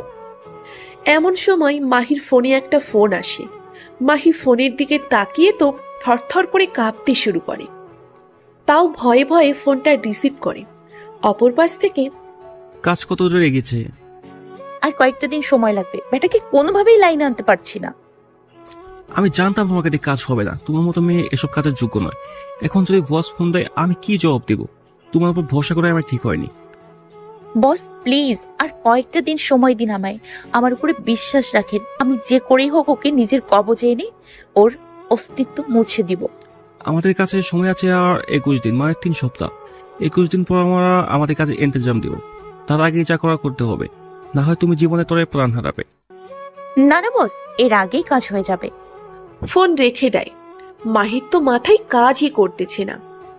আকাশ তো বলল নেক্সট টাইম এমন কিছু করলে সে আমাকে খবর করে ছাড়বে। কিভাবে কি করব আমার মাথায় তো কাজই করছে না। আকাশ ক্লাসে গিয়ে বসে আছে। একটু পর স্যার আসে আর লেকচার শুরু করে। আকাশ লক্ষ্য করে ওর ফোনটা বাজছে, কিন্তু স্যার থাকায় সে ফোনটা পিক করতে পারছে না। চুপচাপ বসে আছে। স্যার লেকচার দিয়ে চলে যাওয়ার পর সে পকেট থেকে ফোন বের করে দেখে ইয়াসিন ফোন করেছিল। সে একটা মেসেজও পাঠিয়েছে। মেসেজটা চেক করে দেখে, ভাই ওরা 70 জনের একটা টিম নিয়ে বাংলাদেশে এসেছে, যার মধ্যে 17 জন মেয়ে আর বাকি 53 জন ছেলে। আর তারা শহরে আলাদা আলাদা স্থানে ছড়িয়ে ছিটে আছে। তাদের থেকে একজনের সন্ধান পেয়ে গেছি। আকাশ ইয়াসিনকে ফোন দেয়। ইয়াসিন, এখনই এই জায়গায় আয়, একটা ঠিকানা দিয়ে দিচ্ছি। আচ্ছা ভাই। আকাশের ক্লাস না করে কলেজ থেকে বের হয়ে যায়। জায়গা মতো গিয়ে আকাশ অপেক্ষা করছে। একটু পর ইয়াসিন আসে। জাসুসটাকে তুলে নিয়েছিস? না ভাই, ওর পিছনে লোক লাগিয়ে রেখেছি। ওর দ্বারাই বাকি আরো 2-1জনকে যদি ধরতে পারি। হ্যাঁ গুড। শোন, রাতের মধ্যে তুলে নিবি ওকে। আর এই পুরো ঘটনাটা টিমের কাউকে শেয়ার করবি না যে আলিবাবা দেশে হামলা করবে। আচ্ছা ভাই। ইয়াসিন চলে যায় আর আকাশ নাসির ভাইকে ফোন দিয়ে সবটা খুলে বলে। সমস্যা নাই, ছেলেপেলে রেডি আছে। ওই আলিবাবার বাচ্চা দেশের মাটিতে পা দিতে পারবে না। এমন নাজেহাল অবস্থা করবো ওর। আকাশ তারপর বাসায় চলে যায়। রাতের বেলায় ইয়াসিন 70 জন জাসুস থেকে একটাকে তুলে নিয়ে আসে, যেটার ইনফরমেশন ওদের কাছে আছে। ওকে ধরে এনে রুমে বন্দি করে রেখেছে। ইয়াসিন শুরুতে ভালোই ভালোই বলে দেয় বাকি সাথীদের নাম বলতে, কিন্তু সে কোনো মতেই স্বীকার করে না। ইয়াসিন 3rd ডিগ্রি দেয়, তাতেও মুখ খোলে না। ইয়াসিন আকাশকে ফোন দিয়ে বলে, ভাই এত চেষ্টা চালাচ্ছি, সে মুখ খুলতেই রাজি না। আচ্ছা তোরা থাক, আমি আসতেছি। একটা কাজ কর, গরম পানি কর আর মরিচের গুঁড়ো রেডি করে রাখ। আকাশ 30 মিনিটের মধ্যে সেখানে চলে যায়। ভাই সব রেডি। আকাশ শুরুতে গিয়ে ভালোই ভালোই বলে, বাকি সাথীদের নাম বল। তোরা যাই করিস না কেন আমার মুখ থেকে নাম বের করতে পারবি না। এত টর্চার করে তোর নাম বের করতে পারলে না, ধরে নে আর পারবি না। মারতে মারতে মেরে ফেললেও পারবি না। এখনো কি টর্চার করেছি? সবে তো মাত্র শুরু। ইয়াসিন গরম পানি নিয়ে আয় তো, আর সাথে যা রাখতে বলেছি সেটাও নিয়ে আয়। ইয়াসিন গরম পানি আর মরিচের গুঁড়োর বাটিটা নিয়ে আকাশের সামনে রাখে। ওর শরীর থেকে সমস্ত কাপড় চোপড় খুলে ফেল, আর মুখের মধ্যে একটা কাপড় গুজে দে। ইয়াসিন সাথে আরো একজন মিলে ওর শরীর থেকে কাপড় খুলে নিয়ে নেয় আর মুখের মধ্যে কাপড় গুজে দেয়। আকাশ গরম পানির বালতিটা নিয়ে ফুটন্ত গরম পানিগুলো ওর শরীরে ঢেলে দেয়। গরম পানি ঢালার সাথে সাথে সে সাপের মতো মোচড়ামুচড়ি করতে আরম্ভ করে। সারা শরীরে ফোসকা পড়ে গেছে ওর। ছেলেটা অঝরে চেঁচাচ্ছে, কিন্তু তার গলার আওয়াজ বের হচ্ছে না। আকাশ তারপর মরিচের গুঁড়োগুলো ওর শরীরের মধ্যে ঢেলে দেয়। ছেলেটা আর সহ্য করতে না পেরে চোখ দিয়ে পানি ছেড়ে দেয় আর চোখের ভাষায় বলতে থাকে তার মুখ থেকে কাপড়টা সরিয়ে নিতে। সে সবটা স্বীকার করবে। যা, ওর মুখ থেকে কাপড়টা সরিয়ে ফেল। ইয়াসিন মুখ থেকে কাপড়টা সরিয়ে নেয়। ছেলেটা মিনতির সুরে বলতে থাকে পানি। আকাশ ওর হাতের পাশে থাকা পানির বোতলটা এগিয়ে দেয়। সে গটগট করে 2 লিটার পানি জায়গায় শেষ করে ফেলে। এবার সাথীদের নাম বল, না হয়তো বুঝেই গেছিস আমি কি কি করতে পারি। বিশ্বাস করুন, বাকি সাথীদের মধ্যে আমি কাউকে চিনি না, 2-1জন ছাড়া। তাও যাদেরকে চিনি ওদের সাথে কিছুদিন পরিচয়, কারণ বস আমাদের এক একজনকে এক এক জায়গা থেকে উঠিয়ে এনেছে। কারোর সাথে কারোর পূর্বের পরিচয় নেই, আমাদের উঠিয়ে এনেছে কলকাতা থেকে। আমি জানি তুই সবারই নাম জানিস, ভালোই ভালোই নাম বল, না হয়তো আবার শুরু হয়ে যাব। মিথ্যা বলে পার পাবি না। বিশ্বাস করেন আমি দুই একজনকে চিনি। ইয়াসিন গরম পানির মধ্যে সুই ফুটিয়ে নিয়ে আয়। এই যে ভাই সুই। আকাশ সুইটা নিয়ে ছেলেটা রগের মধ্যে ফুটাতে থাকে। ছেলেটা ব্যথার তাড়নায় চিৎকার করে মিনতি করছে আর বলছে, বিশ্বাস করুন আমি আর কারোর নাম জানি না, আপনারা আমাকে মেরে ফেললেও একই কথা বলবো আমি। আকাশের কেন জানি মনে হচ্ছে ছেলেটা সত্য বলছে। আচ্ছা, বাকি দুইজনের নাম বল। আমার ফোনে তাদের ছবি আছে, এর আগের মিশনে একসাথে কাজ করেছিলাম, তাই ওদের কিছু পিক মোবাইলে আছে। ইয়াসিন, ওর ফোন কোথায় রে? ভাই ফোন জব্দ করে রেখেছি, ওয়েট 1 মিনিট, ফোন এনে দিচ্ছি। ইয়াসিন ফোনটা এনে ছেলেটার হাতে দেয়। ছেলেটা ফিঙ্গার দিয়ে ফোন ওপেন করে যেই দুজনকে চেনে তাদের পিক দেখায়। আকাশ একজনকে চেনে না, কিন্তু দ্বিতীয় জনকে দেখে তো আকাশের মাথার উপর যেন বাজ পড়েছে এমন অবস্থা। এটা কি করে সম্ভব? এই তুই সত্যি বলছিস তো তোদের টিমের মধ্যে এও একজন? হ্যাঁ সত্যি বলছি। ওকে, ওদের ব্যবস্থা করছি আমি। আর তোদের 70 জনকে লিড দিয়ে এ দেশে এনেছে কে? কেউ আনেনি, তবে বলেছে আমাদের একজন লিডার দেশে বহুকাল আগে থেকে বসবাস করে, সে সমস্ত কিছু দেখভাল করে। কিন্তু আমরা মিশনে এসেছি ঠিক, কিন্তু সেই লিডারকে এখনো দেখিনি। আকাশ তো দ্বিতীয়বারের মতো শকড খায়। আমাদের দেশে বহুকাল আগে থেকে কেউ একজন থেকে আসছে মানে? আকাশের মাথা রীতিমতো কাজ করা বন্ধ করে দিয়েছে। ইয়াসিন, ওকে এখানে এভাবে ফেলে রাখ, আর ছবি রেখে তুলে নিয়ে আয়। আর বাকি যে আছে তাকে আমার উপরে ছেড়ে দে। মনে মনে প্ল্যান তৈরি করলাম ওকে কিভাবে ধরবো। তখনই মনে পড়লো সে আমার জন্য ভালোবাসা নামক যে ফাঁদটা এঁটেছে তার মধ্যেই তাকে ফাঁসাবো। এত সময় হয়তো বুঝে গেছেন কার কথা বলছি। হ্যাঁ, মাহি হচ্ছে 70 জন জাসুসের মধ্যে একজন। দ্বিতীয় যে ছবিটা দেখলাম সেটা মাহিরই ছবি। এবার ওর ভালোবাসার জালে ওকে ফাঁসিয়ে তথ্য বের করব। কিন্তু আরেকজন লিডার যে আমাদের দেশে বহুকাল আগে থেকে বসবাস করছে তার উত্তর হয়তো মাহির কাছ থেকেই পাবো। মাহি পারবে একমাত্র হয়তো তার সঠিক সন্ধান দিতে। পরের দিন যথাসময়ে কলেজে চলে গেলাম। গিয়ে মাহির খোঁজ করছি, কিন্তু মাহি নাকি এখনো আসেনি। ওয়েট করছি, একটু পর মাহি আসলো। মাহিকে দেখে ওর দিকে এগিয়ে গেলাম। মাহি, তোমার সাথে আমার কিছু কথা আছে।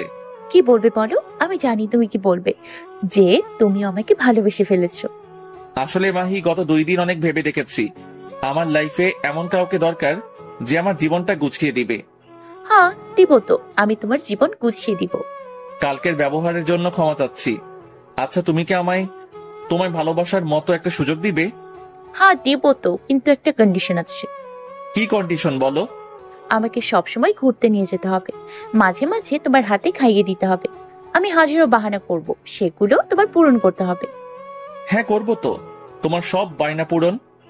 তাহলে চলো, আজ ক্লাস করব না, তুমি আমায় দূরে কোথাও থেকে ঘুরিয়ে নিয়ে আসো। আচ্ছা চলো, দুজনে মিলে একটা পার্কে যাই। মাহি আকাশের কাঁধে মাথা দিয়ে চুপ করে বসে আছে। মাহির কেন জানি খুব শান্তি লাগছে। মনে হচ্ছে যেন আকাশের কাঁধটা পরম শান্তির একটা স্থান। একটু পর ফুচকাওয়ালা মামা তার স্টকটা ওপেন করে। এই আকাশ, আমি ফুচকা খাবো। আচ্ছা চলো। তারপর আকাশ ফুচকা অর্ডার করে। এই কিরে, তুমি খাবে না? না, আমার খেতে ইচ্ছে করছে না, আর এইসব আমি একটু কম খাই, আমার ভালো লাগে না। আচ্ছা তাহলে তুমি আমাকে খাইয়ে দাও, তোমার খেতে হবে না। মাহিকে খাইয়ে দিচ্ছি। ইচ্ছা করছে না ওর মতো ছলনাময়ীকে নিজের হাতে খাইয়ে দিতে। ইচ্ছে করছে ফুচকার সাথে বিষ মিশিয়ে দিয়ে ওকে মেরে ফেলি। মাহি তো আপন মনে ফুচকা খাচ্ছে আর মনে মনে ভাবছে, আর যদি আমি মিশনে না আসতাম তাহলে সত্যিই তোমায় ভালোবাসতাম। তোমার মতো মানুষ হয় না যে কিনা এত পাওয়ার থাকা সত্ত্বেও তার মাঝে সেই পাওয়ার নিয়ে কোনো গরিমা নেই। আজ খুব খারাপ লাগছে, যেদিন আমি তোমায় নিজ হাতে মারবো সেদিন আমার কেমন অবস্থা হবে তার পূর্বাভাস পাচ্ছি। মনে মনে, মাহি তুমি যদি সত্যিকার অর্থে আমায় ভালোবাসতে, উপরওয়ালা সাক্ষী তোমার হাত আমি কখনোই ছাড়তাম না। কিন্তু তুমি ছলনাময়ী। তোমার জন্য মনের কোনো এক জায়গায় ভালোবাসা কাজ করছে, কিন্তু তোমার ক্ষেত্রে সেটা প্রকাশ করাও নেহায়েত বোকামি হবে। আগে পরে তুমি তোমার আসল রূপ নিয়ে আমার সামনে আসবে। সেদিন অনেকটা সময় পার্কে সময় কাটাই দুজনে একসাথে মিলে।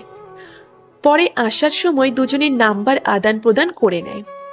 আকাশ বাসায় এসে ক্লাস ব্যাগটা টেবিলের উপর রেখে বিছানায় শরীর এলিয়ে দেয়। এমন সময় ইয়াসিন ফোন করে। ভাই, জাসুস ওইটাকেও তুলে নিয়ে এসেছি। দুইটাকে একই সাথে বন্দি করো। প্রথমে ভালোই ভালো জিজ্ঞেস করো, যদি সঠিক উত্তর না দেয় গতকাল আমি যেমনটা করেছি সেই রূপ আচরণ করবি। আচ্ছা ভাই। আর শোন, শহরে বা গ্রামেগঞ্জে আমাদের মাফিয়ার যত ক্রু আছে সবাইকে অ্যালার্ট করে দে, যে কোনো সময় যদি ডাক দেই সাথে সাথে যেন উপস্থিত থাকে। আচ্ছা ভাই, সবার কাছে খবর পৌঁছে দিচ্ছি। ইয়াসিন ভালোই ভালোই জাসুস থেকে উত্তর চায়। সে প্রথমে না করে, পরে গতকাল যেই জাসুসটাকে আটক করেছে তাকে ওর সামনে আনে আর বলে, দেখ, একবার যদি ভালো ভালো মুখ না খুলিস তাহলে তোর হালো এমনটা করব। সে ভয়ে সব কিছু স্বীকার করে। তার কাছে যত সন্ধান ছিল সব কিছু ইয়াসিনকে খুলে বলে। আকাশ না খেয়েই ঘুমিয়ে পড়ে। বিকেলবেলা ঘুম ভাঙে ফোনের আওয়াজে। মাহি ফোন করেছে। আমার বাবুটা কি করে? এই তো ঘুমাচ্ছি। খাবার খেয়েছো? না, আসলে বাসায় এসে শরীরটা ক্লান্ত লাগছিল, তাই শরীরটা এলিয়ে দিয়েছি বিছানায়। কখন যে ঘুমিয়ে গেছি তা বলতে পারবো না। এই কি বললাম? তুমি এখনো খাওনি মানে কি? যাও, এখন গিয়ে উঠে খেয়ে নাও। আচ্ছা বাবা, যাচ্ছি। তো এত রাগ করার কি আছে?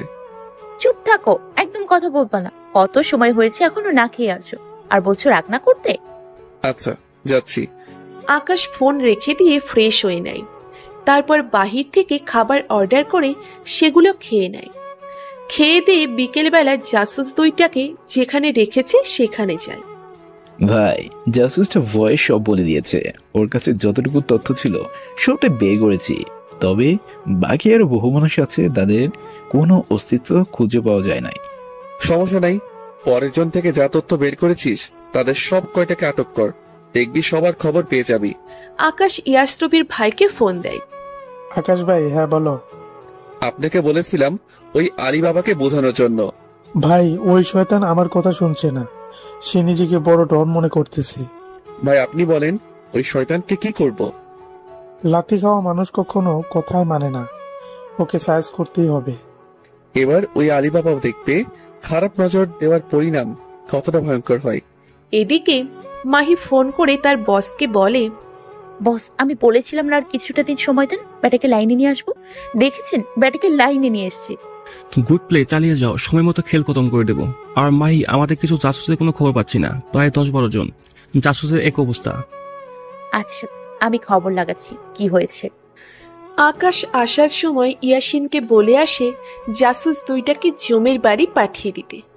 ইয়াসিন জাসুস দুইটাকে মেরে একটাকে নদীতে ভাসিয়ে দেয়, আর একটাকে টুকরো টুকরো করে শহরের বিভিন্ন স্থানে ছড়িয়ে ছিটিয়ে ফেলে রেখে আসে। এইভাবেই আরো 10 দিন অতিক্রম হয়ে যায়। মাফিয়া টিম 70 জন জাসুস সব কয়টাকে আটক করে। তারপর একে একে সব কয়টার কাম তামাম করে। অন্যদিকে মাহির আর আকাশের সম্পর্ক যেন দিন দিন গভীরেই হচ্ছে। তবে দুজনেই সবটা উপর থেকে প্রকাশ করে ভিতরে দুজনের অন্য কিছু চলছে। তবে মাহি কেন যেন সত্যি দুর্বল হয়ে পড়ছে। আকাশের ভালোবাসা তার কেন যেন মনের মধ্যে দিন দিন জায়গা করে নিচ্ছে। মাহি নিজেই দ্বিধাদ্বন্দ্বে পড়ে যাচ্ছে, তার সাথে এসব কি হচ্ছে। এসেছে মিশনে, কিন্তু প্রতারণা করতে গিয়ে সে যেন নিজেই সত্যিকার অর্থে তার মধ্যে ধাবিত হয়ে পড়েছে। কারণ আকাশ তার সর্বদা কেয়ার করে, সর্বদা তার ভালো খারাপের দেখভাল করে। একদিন আকাশ আর মাহি কলেজের পাশে একটা জায়গায় বসে আছে। হঠাৎ অন্য একটা গ্যাংয়ের কিছু ছেলেপেলে মিলে কলেজে এসে হাঙ্গামা শুরু করে। কলেজের ছেলেপেলেদেরকে মারতে শুরু করে। এই কলেজের কিছু ছেলেপেলেদের সাথে নাকি তাদের পুরনো কিছু শত্রুতা আছে। দেখি মাহি, তুমি তো শহরের মাফিয়ার লিডার, তুমি গিয়ে সমস্যাটা সমাধান করো। আরে এগুলো আমার বাম হাতের কাজ, তুমি বসো, আমি এক্ষুনি আসছি বলে কিছু ছেলেপেলে নিয়ে সেখানে যায়, কিন্তু তারা উল্টে মার খেয়ে সেখান থেকে চলে আসে। খালি মাহি একা সেখানে দাঁড়িয়ে আছে। ছেলেগুলো মাহির দিকে এগোতে থাকে আর খারাপ খারাপ ভাষা ব্যবহার করতে থাকে। একটা ছেলে কোমর থেকে ধামা বের করে মাহিকে কোপানোর জন্য, যেই না মাহিকে কোপ দিবে, মাহি ভয়ে চোখ বন্ধ করে ফেলে, আর আকাশ দৌড়ে গিয়ে ছেলেটার সেনার মধ্যে একটা সজোরে লাথি মারে। ছেলেটা কয়েক হাত দূরে গিয়ে পড়ে। বাকি যারা আছে সবাই আকাশের দিকে একত্রে এগিয়ে আসে। আকাশের পকেটে অল টাইম একটা সিজার ব্লেড থাকে, সেটা হাতে নিয়ে একটা একটা করে মারতে থাকে। কারো হাতে, কারোর পেটে, সব কয়টা মাটিতে শুয়ে গড়াগড়ি করছে। মাহি দৌড়ে এসে আকাশকে জড়িয়ে ধরে আর কান্না করে দেয়। এই পাগলি, কান্না করছো কেন? আমি আছি তো। আমি থাকতে তোমার গায়ে কে হাত দিবে? এমন বুকের পাঠা কার হয়েছে যে আমার কলিজার গায়ে হাত দিবে?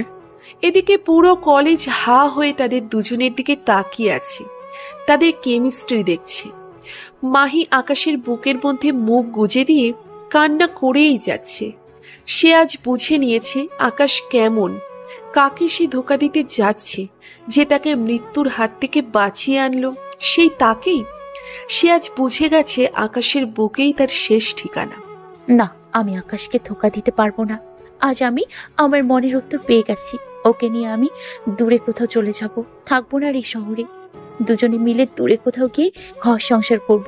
এদিকে আকাশ মাহিকে শান্ত করতে ব্যস্ত। তারপর মাহিকে কোনো রকম শান্ত করে বুঝিয়ে শুনিয়ে বাসায় দিয়ে আসে। মাহি যেন পাগল পাগল হয়ে যাচ্ছে, কারণ সে আকাশকে হারাতে পারবে না। এভাবে আরো কিছুদিন কেটে যায়, বাকি মাত্র 3 দিন। আকাশ এই কয়দিনে লক্ষ্য করেছে মাহিও কেমন যেন পরিবর্তন হয়ে গিয়েছে। আকাশ যে সময়টা ওর সাথে থাকে সেই সব সময় আকাশের সাথে ছায়ার মতো লেগেই থাকে, আর দূরে থাকলে সর্বদা ফোন দিয়ে খোঁজ খবর নেয়। সকাল থেকে মাহির ফোনে ওর বস ফোন করছে, কিন্তু সে ভয়ে ফোন রিসিভ করছে না। সে বসকে কি বলবে, আর সে আকাশকে ধোকা দিতে চায় না। বস বেশ কয়েকবার ফোন দেয়, না পারাতে ফোন রিসিভ করে। কি সমস্যা মাই? এত সময় ধরে ফোন দিচ্ছি, ফোন রিসিভ করছো না কেন? বস, একটু সমস্যায় ছিলাম, আকাশ আমার সাথে ছিল, তাই ফোন রিসিভ করিনি। মিথ্যে বললাম। ও শুনো, হাতে আর বেশি সময় নেই। তোমার ফোনে একটা ঠিকানা টেক্সট করব আমি, তখন তুমি আকাশকে ফুসিয়ে ফাঁসিয়ে আমার টেক্সট করার ঠিকানার মতো চলে আসবা।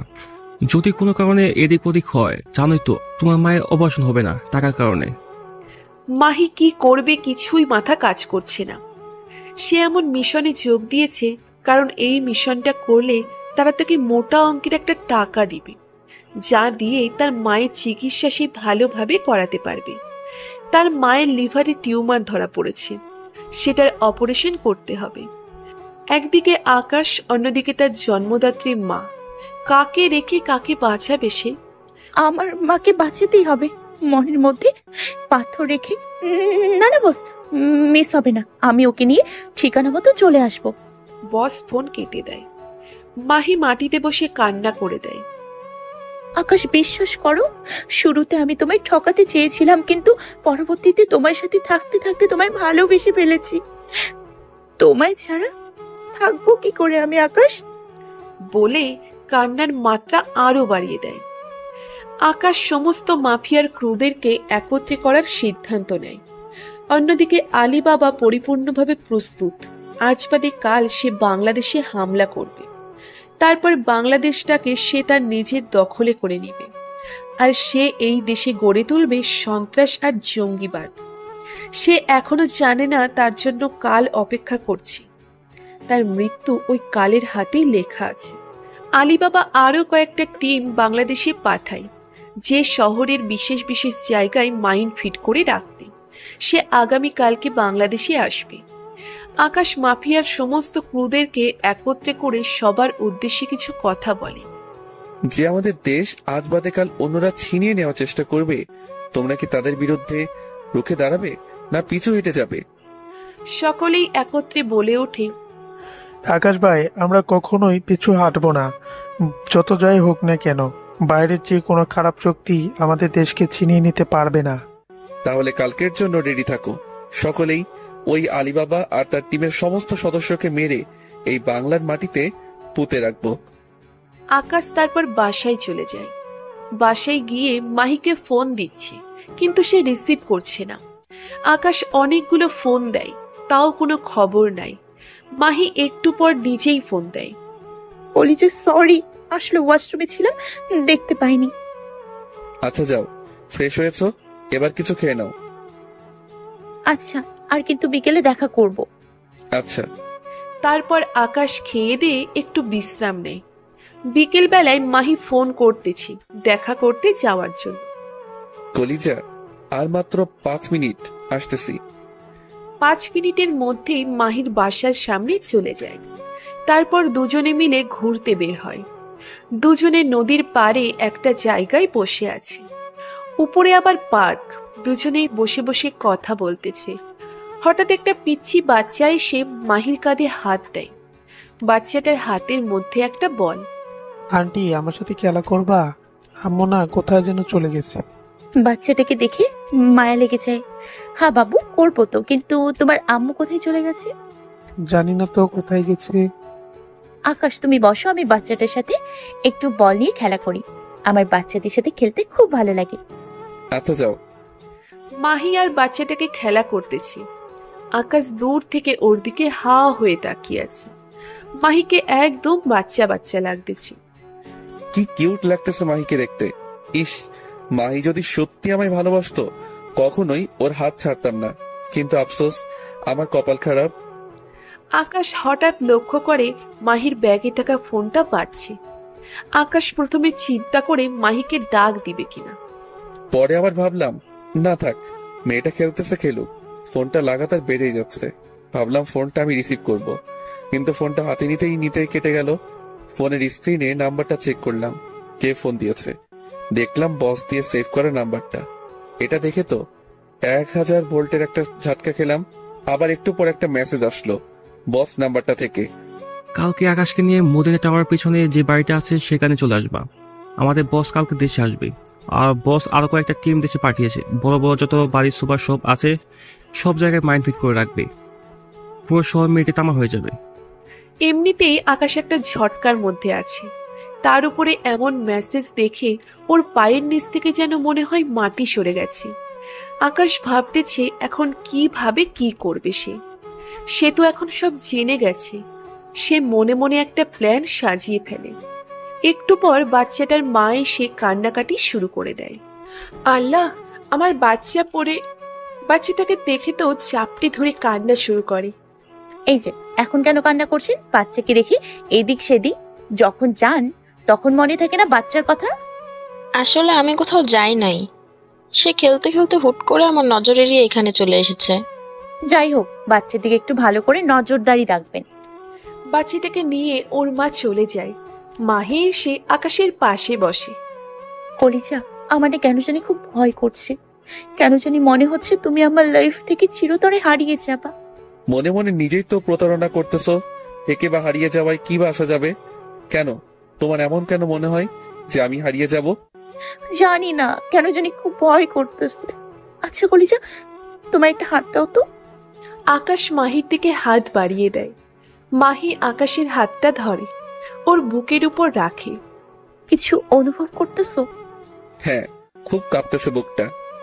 আকাশ, এটা বিশ্বাস করিও, এই মাহি তোমায় সত্যিই ভালোবাসে, নিজের জীবনের থেকেও বেশি ভালোবাসে। বলতে বলতে কান্না করে দেয়। আকাশ মাহির কথা শুনে কেন জানি মনে হচ্ছে এই কথাগুলো মিথ্যা না। এই কথাগুলোর মধ্যে অদ্ভুত একটা পাওয়ার আছে যা আকাশকে বারবার ভাবতে বাধ্য করছে। আকাশ যখন মাহির বুকে হাত দেয় তখনই সে বুঝতে পারে মাহি কোনো না কোনো ভাবে ওকে সত্যি ভালোবাসে। কিন্তু আবার এটাও মাথায় কাজ করছে সে যে প্রতারণা করে আসছে। ধুর, যা হবে কাল দেখা যাবে। সে মাহিকে শক্ত করে বুকের সাথে জড়িয়ে ধরে। বেশ কিছু সময় মাহি আকাশের বুকের মধ্যে মাথা রেখে কান্না করে। আকাশ মাহিকে অনেক কষ্টে শান্ত করে। তারপর দুজনেই সেখান থেকে উঠে রিক্সা নেয় বাসার উদ্দেশ্যে। আকাশ আগেই মাহিকে বাসায় পৌঁছে দেবে, পরে সে বাসায় ফিরবে। মাহির বাসার সামনে আসার পর মাহি নেমে যায় রিক্সা থেকে আর আকাশকে বলে, কলিজা, কাল আমার সাথে এক জায়গায় যেতে হবে, তুমি রেডি হয়ে থেকো। আকাশ আর পাল্টা প্রশ্ন করে না যে কোথায় যাবে। সে তো জেনেই গেছে মাহি তাকে কোথায় নিয়ে যাবে। আচ্ছা, সমস্যা নাই, যাব। আকাশ বাসায় না গিয়ে সোজা রিক্সা নিয়ে ওদের টিমের আসল পাওয়ার পয়েন্ট যেটা সেখানে চলে যায়। সেখানে ইয়াসিন আরো অনেক ক্রু মেম্বাররা আছে। সে ইয়াসিন আর যারা এখন মজুদ আছে সবাইকে নিজের প্ল্যানটা বলে। ইয়াসিন তো কোনো মতেই রাজি না যে আকাশ একা যাবে। তার কথা হচ্ছে সেও যাবে তার সাথে। ইয়াসিন, সমস্যা নাই, আমি তো আর একা যাব না। আমি যাওয়ার কিছু সময় পর একটা সিগন্যাল পাঠাবো তোর ফোনে, বা যদি সিগন্যাল পাঠাতে না পারি তাহলে 30 মিনিট ওয়েট করবি, পরে সোজা হামলা করবি। আগে থেকে তোরা পুরো এলাকাটাকে ঘেরাও করে ফেলবি। আচ্ছা ভাই। আর শোন, ওরা শহরের সমস্ত বড় বড় যত বাড়ি বা টাওয়ার আছে সব জায়গায় মাইন ফিট করবে, সেগুলো ডিফিউজ করার ব্যবস্থা কর। ইয়াসিন আকাশের কথা মতো ক্রু মেম্বারদেরকে আলাদা আলাদা করে কাজে পাঠিয়ে দেয়। সমস্ত কিছু প্ল্যান করা শেষ। আকাশ বাসায় চলে আসবে। তার আগেই সে নাসির ভাইকে ফোন দেয়, কিন্তু ফোন বন্ধ আসছে বারবার। আকাশ তো কিছুই বুঝে উঠতে পারছে না। সে বাসায় যাওয়ার আগে এক পাক নাসির ভাইয়ের বাসায় যায়, কিন্তু নাসির ভাই নাকি নেই। বাসায় সে ঘুমিয়ে পড়ে।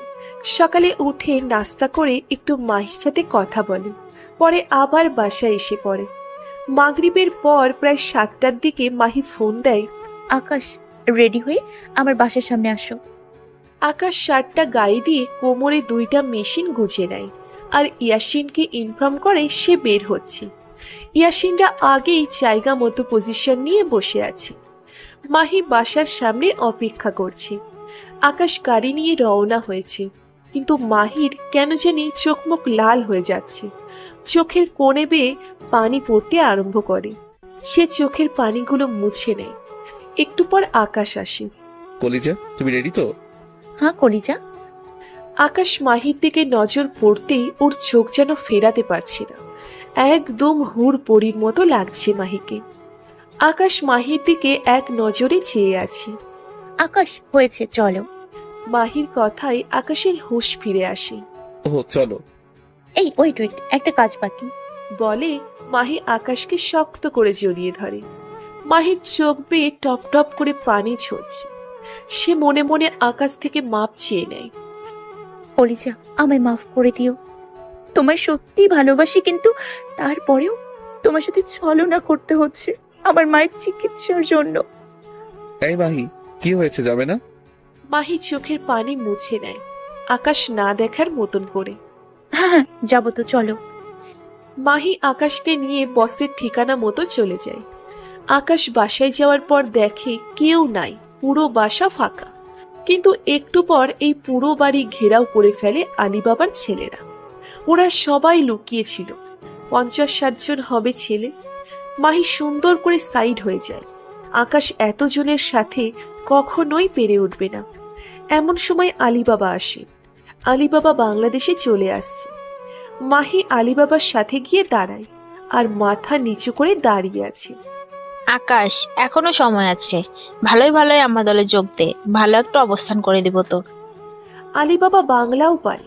তোর মতো দেশদ্রোহীর সাথে মিলে কাজ করব সেটা ভাবলি কি করে? আই, তোর খুব দেমাগ, হ্যাঁ? আই, তোরা চেয়ে চেয়ে কি দেখছিস? যা ওর কলিজাটা শরীর থেকে চিড়ে নিয়ে আয়, আজ দেখবো ওর কত বড় কলিজা হয়েছে।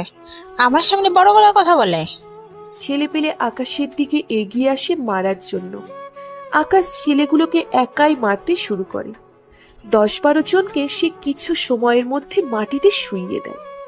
এবার আরো কিছু ছেলে পেলে এগিয়ে আসে ওকে মারার জন্য, হাতে বিভিন্ন রকমের তলোয়ার। আকাশ পকেট থেকে সিজার ব্লেডটা বের করে আর একে একে ওইগুলাকেও মেরে মাটিতে ফেলে দেয়। এমন সময় কেউ একজন এসে আকাশের মাথায় সজোরে বাড়ি দেয়, লোহা জাতীয় কিছু একটা দিয়ে। আকাশ পিছনে ফিরে যখন দেখে মানুষটাকে, তার চোখ বড় বড় হয়ে যায়। আকাশ পিছন ফিরে দেখে নাসির ভাই, যাকে সে অন্ধের মতো ভরসা করত, সেই নাসির ভাই তার সাথে। আকাশের যেন বিশ্বাসই হচ্ছে না। আকাশের মাথার পেছন সাইড থেকে চুইয়ে চুইয়ে রক্ত পড়ছে, তাও সে হার মানবে না। নাসির ভাইকে শরীরের সমস্ত শক্তি দিয়ে লাথি মারে। নাসির ভাই সোজা মাটির উপরে গিয়ে আছড়ে পড়ে। আলিবাবার লোকেরা এসে আকাশকে ধরে ফেলে। এমন ভাবে ধরেছে সে নড়তে চড়তেও পারছে না। আলিবাবা এসে আকাশের থুতনির মধ্যে হাত দিয়ে আয় কুত্তার বাচ্চা, তোর অনেক পাওয়ার। হ্যাঁ, নিজেকে এই শহরের ডন মনে করিস? ভালোই ভালোই বলেছিলাম আমাদের দলে যোগ দেওয়ার জন্য, কিন্তু তুই করিসনি। এবার মরার জন্য রেডি হ। আলিবাবা একজনের হাত থেকে পিস্তল নিয়ে আকাশের দিকে তাক করে। এমন সময় নাসির ভাই মাটি থেকে উঠে এসে, আলিবাবা না, ওকে তুমি নয় আমি মারবো। অনেক বছর ওর হয়ে কাজ করেছি, কিন্তু সে জানে না আমি তার বাপ, আর ওর কত বড় সাহস আমাকে লাথি মারে। বলে আলিবাবার হাত থেকে পিস্তলটা নিয়ে নেয়। তারপর আকাশের দিকে পিস্তল তাক করে যেই না ওকে শুট করে, মাহি দৌড়ে আকাশের সামনে এসে পড়ে, আর বুলেটটা মাহির শরীর ছিদ্র করে অপর প্রান্ত দিয়ে বের হয়ে যায়। মাহি মাটিতে পড়ে আছে। অন্যদিকে ইয়াসিন আর পুরো মাফিয়ার সমস্ত ক্রুরা ওয়েট করছে কখন আকাশ সিগন্যাল দিবে, কিন্তু 30 মিনিট আপ হয়ে গেছে, এখনো সিগন্যাল আসেনি। তাই তারা সিদ্ধান্ত নেয় এখনই হামলা করবে। ইয়াসিন সবাইকে নিয়ে মদিনা টাওয়ারের পিছনে যায়। পিছনে যাওয়ার সাথে সাথেই আলিবাবার লোকেরা খবর পেয়ে যায়, আর ওরা অস্ত্রশস্ত্র নিয়ে মাফিয়ার ক্রুর উপরে হামলা করে। কিন্তু মাফিয়ার এত হাজার ক্রুর সামনে আলিবাবার এই অল্প সংখ্যক লোক মশা মাছের থেকেও ছোট্ট একটা প্রাণী। মাফিয়ার ক্রুরা আলিবাবার টিমের সব কয়টাকে আটক করে, সাথে আলিবাবা ও নাসির ভাইকে। আকাশের মাথা যেন ভো ভো করে ঘুরতেছে, সে যেন শক্তিই পাচ্ছে না কিছু করার মতো। ইয়াসিন দৌড়ে গিয়ে আকাশকে ধরে। ভাই, আপনার কি হয়েছে?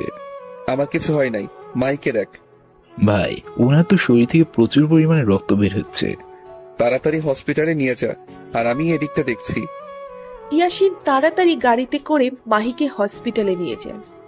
আকাশ পায়ের থেকে জুতা খুলে আলিবাবার গালে কষিয়ে কয়েকটা লাগিয়ে দেয়। নাসির ভাইকেও কয়েকটা মার। এই বাচ্চা ছেলে, আমাকে যত মারবি মার, কিন্তু আমাদের কাজকর্ম তুই কখনো দমিয়ে রাখতে পারবি না। একটু পরেই পুরো শহরটা তামা হয়ে যাবে, তোরা শুধু দেখেই থাকবি। তোরা আমার কাজকর্মের কাছে বাচ্চার চাইতেও ছোট। সেই স্বপ্ন নিজের ভিতরেই রেখে দে। আমি ছেলেপেলেকে অনেক আগেই মাইন্ড ডিফিউজ করতে লাগিয়ে দিয়েছি।